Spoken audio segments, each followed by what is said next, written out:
Les libéraux, le podcast qui revient sur le football de notre enfance. Les libéraux, Legend Game. C'est ce qu'on appelle une saison d'anthologie. La 99e d'ailleurs de l'histoire, et seront très précis, 99e.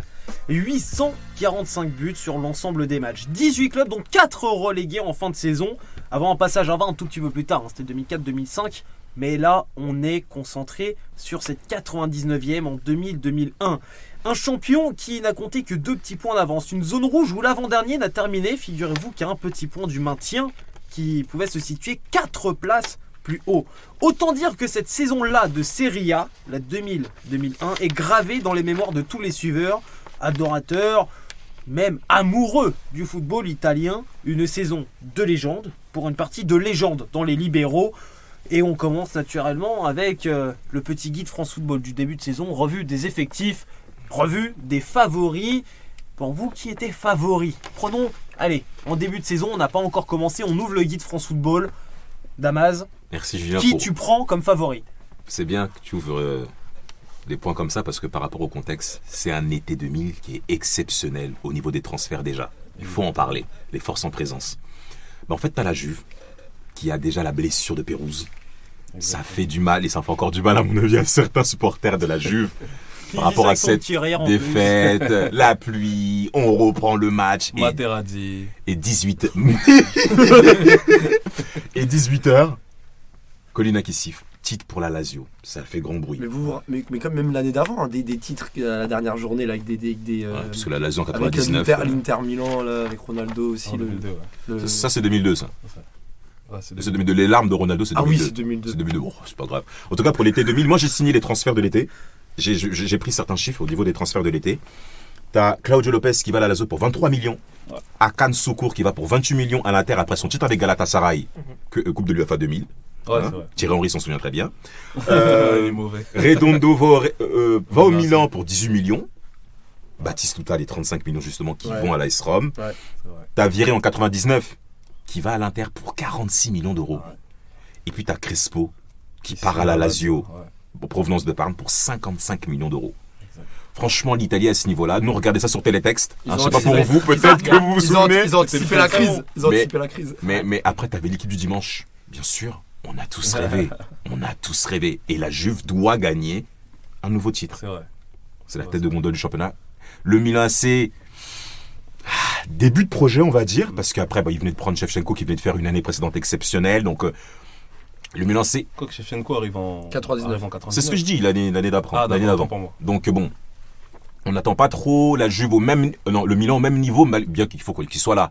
Mais l'Inter, l'investissement est là. Et la Lazio, surtout, doit continuer sur ce même titre, en fait. Ouais, d'autant plus qu'on attend la Juve, parce que la Juve, concrètement, à la fin des années 90, c'était elle qui dominait le championnat d'Italie.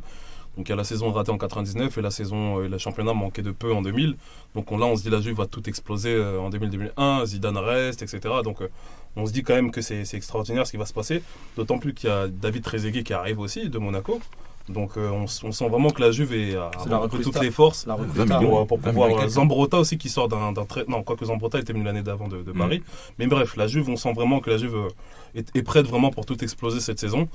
Et après, quand on regarde le scénario justement du championnat, on se dit que ça joue à peu de choses, quoi. Donc après, la Juve, c'est vrai que la Juve est favorite au début du championnat. Après, même l'AS Roma, les champions qui n'étaient pas prédisposés à être champions sur le papier, ils avaient acheté 3 gros poissons.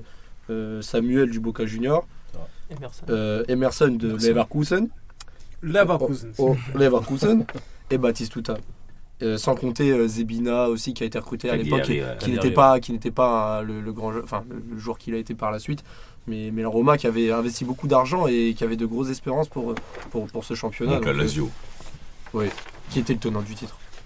Vous mettez qui comme grand favori alors? C'est vrai que c'est la Juve, mais c'est vrai que c'est la Juve quand même. Tu mets qui comme grand favori là au début de cette saison quand tu ouvres France Football, 11 mondial ou télétexte, parce que certains avaient déjà la pointe de la technologie, plus le Minitel, parce que lui, alors il avait la parabole Canalsat, donc il avait forcément le Minitel. Hein. Il les vendait même, Ouais, moi à cette époque je commençais déjà à être très fan de la Roma.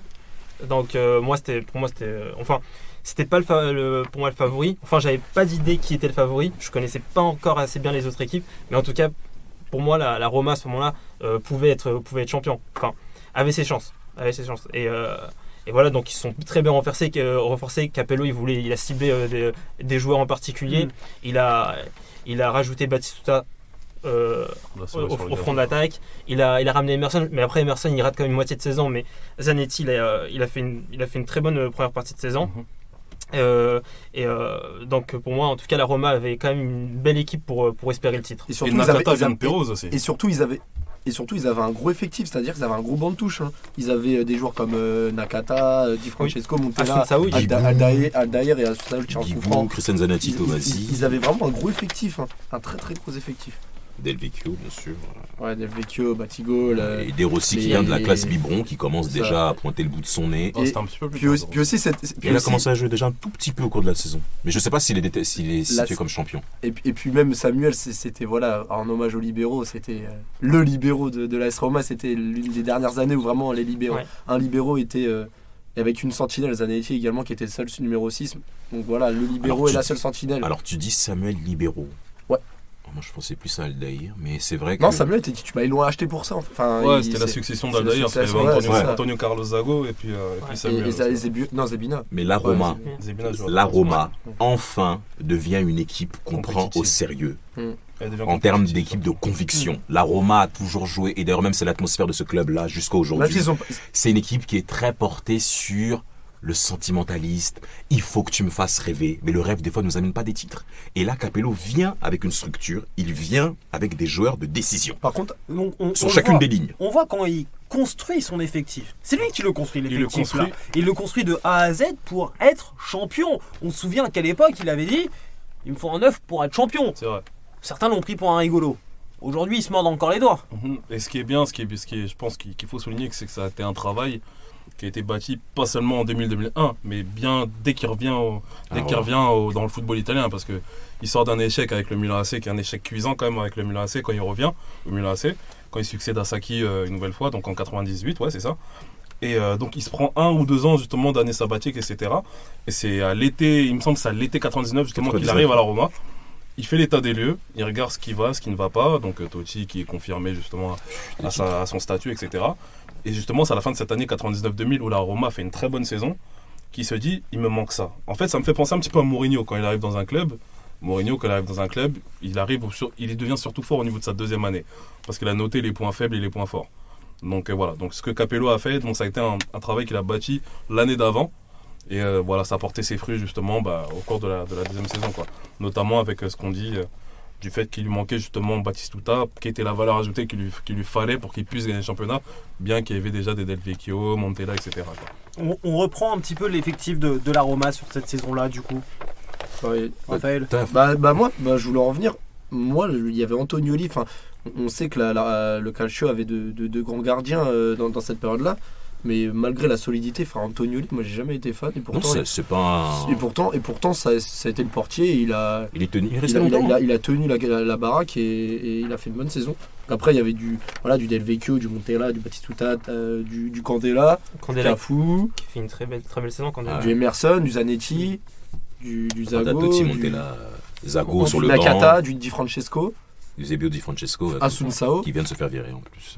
Ouais. Mais en tout cas, moi je voulais rebondir sur ce qu'avait dit Johan sur le travail bâti depuis l'année précédente. Et même pendant cette année de 2000-2001, on sent vraiment une progression de la Roma dans l'année. Je me rappelle, je crois que c'était à la 4e ou 5e journée, ils jouent contre l'Inter de Milan. Ils perdent 2-0. Et ils perdent 2-0, mais on sent que c'est un peu brouillon. Il y a, entre Del Vecchio et Batistuta, ça marche pas trop. Et en deuxième partie de saison, dès qu'il y a Montella, là vraiment ça marche mieux devant, et c'est pour ça qu'il termine plutôt fort. Et ce qui est Ouais, vas-y. Ce qui est très intéressant, c'est que la Roma a des leaders dans chaque ligne. Oui.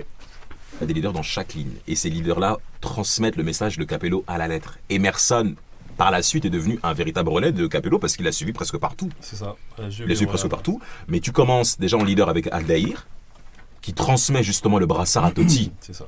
Octobre 99, Totti devient le nouveau capitaine de la Roma. Mais Aldair reste toujours leader. On est d'accord, il y a cette transition qui est là. Après, au milieu... t'as donc Emerson qui vient d'arriver de Leverkusen, mais t'as déjà Damiano Tomasi qui va commencer à l'installer. Donc t'as déjà des joueurs qui connaissent la culture De la gagne, ouais. Voilà. Un joueur de De- devoir, en tout cas de la Roma. Il n'y a pas eu une transition. Peut-être pas de la brutale. gagne, mais voilà, il y a des joueurs qui ont cette transmission, qui connaissent la culture du club et qui sont là. C'est Avec à l'instar Totti, de bien ce que j'ai entendu. dit. Avec Totti. Et on attaque après, t'as derrière qui prennent la recrue qu'il faut, justement. Batistuta. Ouais, c'est à l'instar de ce que j'ai dit en fait. Il y a eu une symbiose entre les nouveaux et les anciens. C'est parfait. Il y a eu justement la Roma que Zeman aussi avait monté justement, Ouais. avec Del Vecchio notamment, Aldair, Qui l'a fait etc. monter. Et comme vous avez dit, les nouveaux qui sont arrivés justement, notamment Nakata. Et ce qui a été intéressant, c'est que j'ai cette impression que j'ai, cette équipe de la Roma, c'est un petit peu ce qui se passe aujourd'hui avec la Juve, c'est que tous les postes ont été doublés carrément. C'est quasiment ça. Dans le sens où par exemple au milieu de terrain, vous avez compté Emerson, il y a Asun Sao qui est remplaçant, il y a Mais t'as Nakata, Cristiano il y a Zanetti, Zanetti, il y a Tomasi. Vous voyez, il y a pas mal de joueurs et au niveau de l'attaque, bon, après je pense qu'au niveau de l'attaque, Del il y avait quand même Vecchio. quatre- mais est-ce qu'ils jouent Montella, je m'en souviens qu'ils jouent en 4-3-3 et à cette époque-là, il y avait Non. Montella. 3-5-2. 3-5-2. 3-5-2. Non, il joue à Il jouait pas 3-5-2. 3 attaquants. Non, Trois j'ai derrière. la Autant sous pour les moi, yeux, c'est Bah, autant pour moi, 3-5-2. autant pour moi, mais voilà, pour vous montrer aussi qu'en attaque, il y avait un certain turnover dans le sens où il y avait Totti, il y avait Montella, il y avait Del Vecchio, Mais à il y juste avait titre, Batistuta, à justement. juste titre, parce que Batistuta commence à arriver à la fin Exactement. en termes de performance sur la durée. C'était plus. Et Montella Montella, vient justement ouais. compléter en termes de but. Et notamment ce en qu'il point faut. d'orgue, notamment des matchs de qualité, notamment contre la Juventus où ils gagnent, où ils rattrapent justement leur déficit de Mais 2 buts. c'est Et on sent vraiment qu'il y Et- avait une et- ressource, et- vraiment une ressource mentale. mentale qui était extraordinaire Tout à dans cette fait. Et équipe. pour en revenir, Ouais. au banc et à l'effectif qui était tout concerné, donc c'est Capello qui avait appuyé ça, c'était vraiment, il voulait qu'un groupe aille au bout et que tout le monde soit concerné, que ce soit du Totti au simple remplaçant. Et on voit le Nakata qui réduit le score, symbole pour le match contre la Juve et ils Quel sont tir. revenus à Un la fin. tir, pleine lucarne. Et même il y a le match aussi contre l'Inter là tu parlais où ils ont gagné 3-2. Non, il y a eu un match où ils ont gagné 3-2 avec un but à la dernière très mal. but à la dernière minute de Montella. Pareil. Vieri leur a fait très, très mal. C'était une rentrée en jeu. Si mes souvenirs sont bons, Montella commence pas le match, pareil, rentrée en jeu et but à la 89e.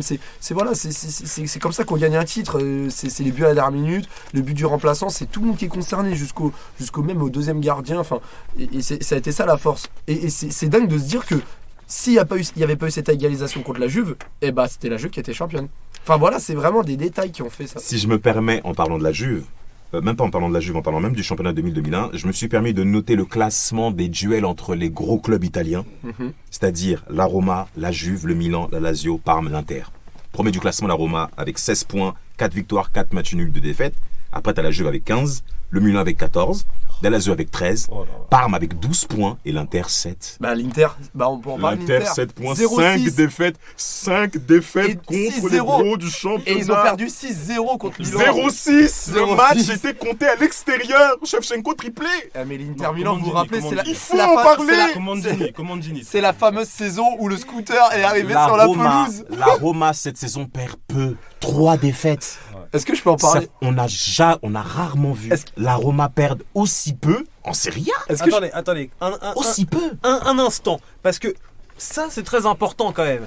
Mais l'histoire de Raphaël là, elle commence à me titiller l'oreille, parce que moi je suis pas un fan de foot italien, vraiment, mais ça me parle un petit peu. C'est-à-dire Ce qui va nous sortir après là. Alors l'Inter, on va en parler parce que bon, je suis fan de l'Inter, mais cette année-là a été catastrophique. Déjà, c'est la seule saison où Ronaldo ne joue C'est pas. beau de le reconnaître devant, Bien devant sûr. Damas. Avec Ah mais bien sûr. Explose de rire et ce rire communicatif comprend.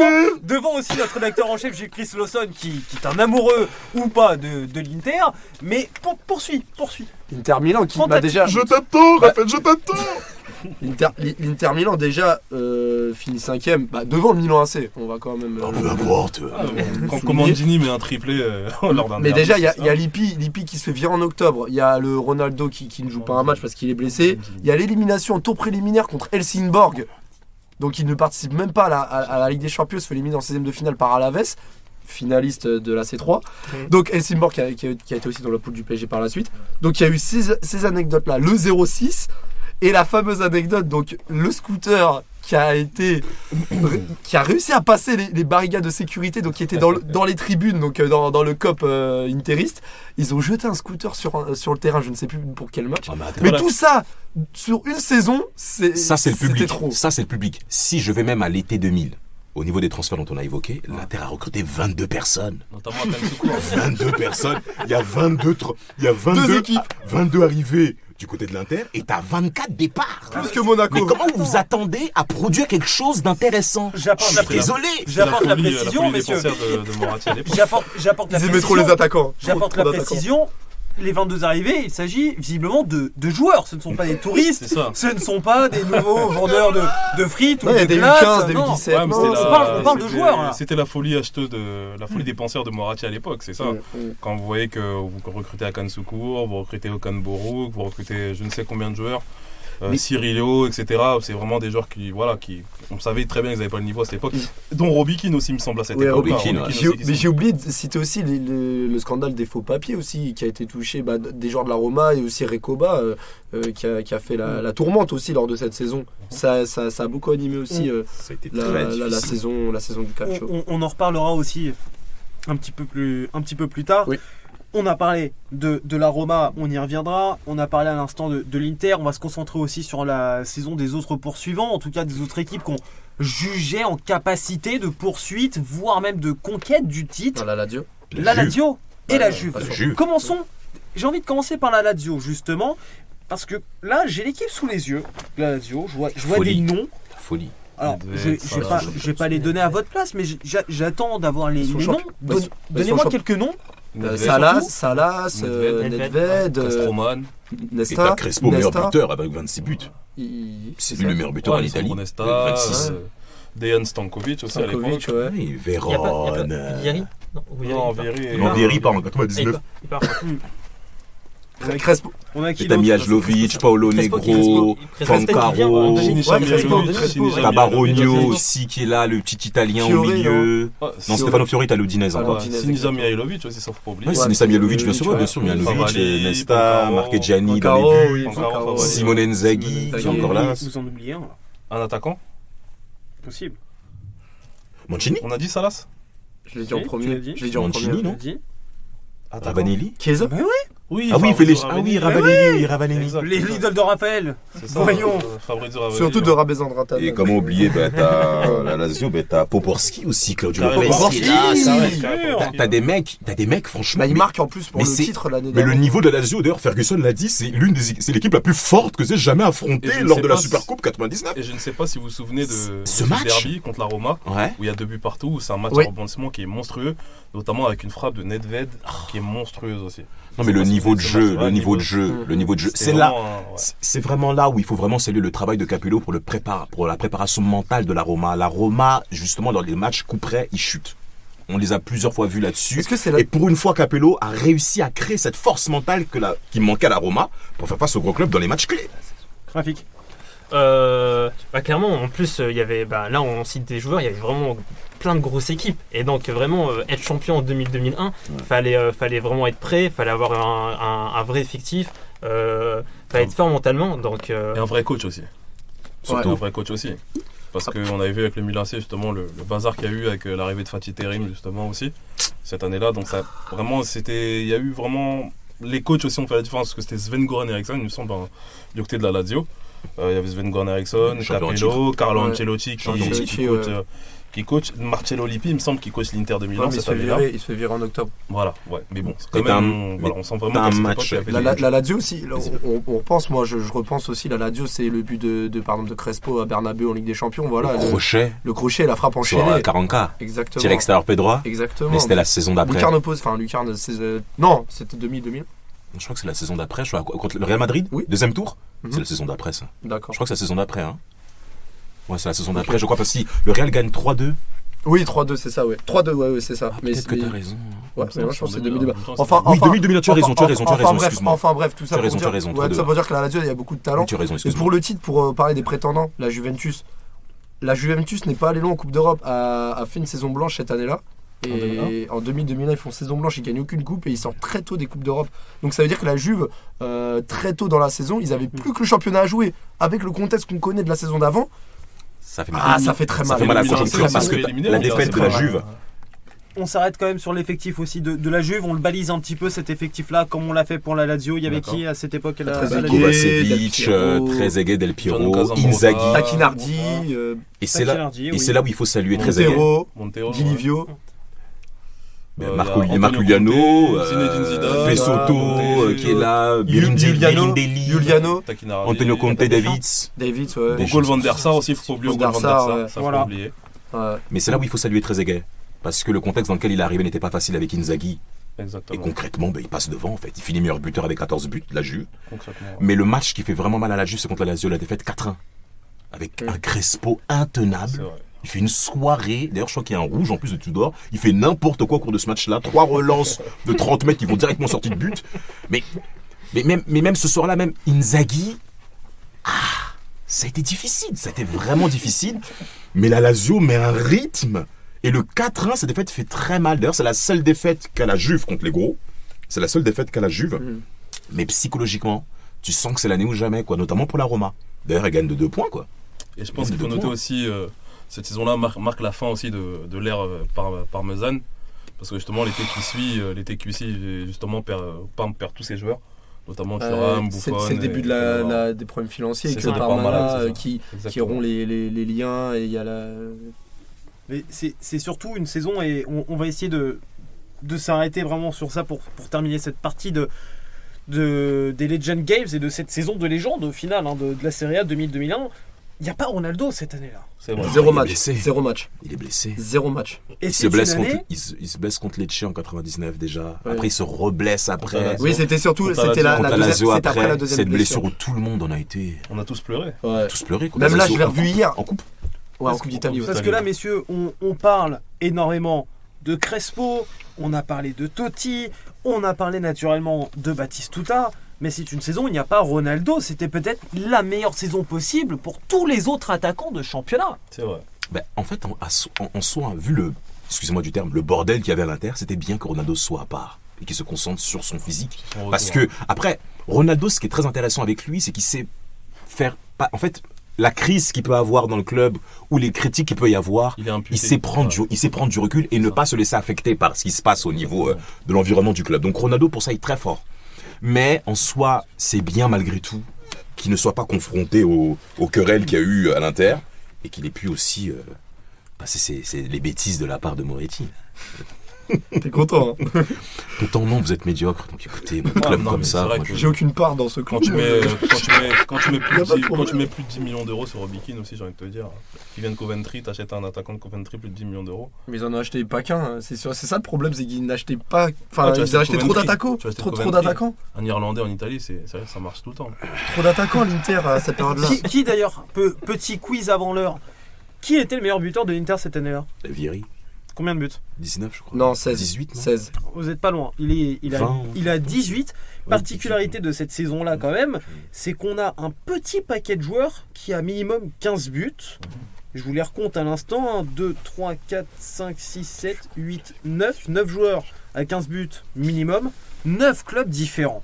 Ça symbolise bien aussi le fait que ce soit une vraie saison pour tous les autres attaquants. Et c'est ce que je disais pour Baptiste. Il y avait des bons attaquants dans plein de clubs et on adore.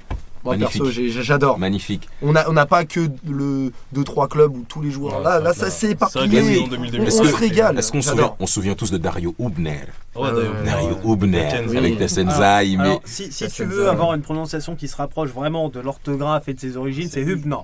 Mais bon. oui, c'est Tatillon et je place un petit peu d'allemand parce que voilà, là on est un peu trop du mauvais côté des Alpes à mon goût. Petite question de curiosité, Roberto Baggio joue à quel club À l'Inter, je crois. encore. Ouais. Ah non, Non, non, non, à mais Brescia. il a- À Brescia, pardon, Brescia. Avec Luca Toni, Il y a- Andrea Pirlo aussi. Bonne Guardiola. Non, Pirlo Je est à l'ai vu jouer l'Inter. en plus contre Pirlo le PSG déjà en à l'Inter. 2000. Pirlo est à l'Inter. Mais il arrive à l'Inter cette saison. D'accord, ok. Je suis pas. Et Guardiola, il y a Guardiola cette année. Sidor joue à l'Inter cette année-là. Et Guardiola joue à Brescia. Oui, Guardiola, numéro 4. ouais. Il va Taco. bien peu après la Roma en cours de saison. Non, il y a- c'est Guardiola on va boucler de toute manière. Ouais. C'est les petites questions comme ça, je vous les laisse là. Parce que D'accord, très on bien. va être un petit peu en off, on va boucler. Je vous pose une petite question et après un petit mot rapide sur le mercato suivant. Materazzi, qu'on connaît tous. C'est qui Pérouse, oui, combien de buts? 10 buts. 7. il me semble. 7. Eh, plus les gars. 11, non, c'est pas ça 12. 12 buts, ouais, une douzaine. Oh, il a battu Van Buten. De loin. Ah, mais après, Materazzi Il a- tirait les coups il a quand même- francs, etc. Ouais, mais il a quand même mis un but de plus qu'Inzaghi. Merde. C'est sa dernière Et saison. combien plus que du Gary mais- Et sa dernière saison à la Juve, Inzaghi. Ouais, j'ai pris les mecs à minimum 10 buts. Hein. Ah, c'est vrai, c'est vrai. Inzaghi, c'est Voilà. dur. Inzaghi, là, Il ça a- tire. Il ça a, tire. il a marqué donc quand même 12 Bah, c'est buts. le début de un la fin petit mot. d'Inzaghi à Voilà, la Juve, très, hein. très très rapide parce qu'on Ouais, c'est bien, on ça. déborde même là. Mhm. Mercato 2001-2002 là aussi. C'est la Zizou. révolution. Zizou. C'est la révolution. Zidane Mais qui t'as part. pas- Mais il y a toutes les recrues de la Juve, notamment la vente de Zidane et qui est comblée par Thuram, l'arrivée Buffon. de Nedved, Thuram, Buffon. Buffon, le trio. Mais c'est même les chiffres, c'est de la folie. Hein.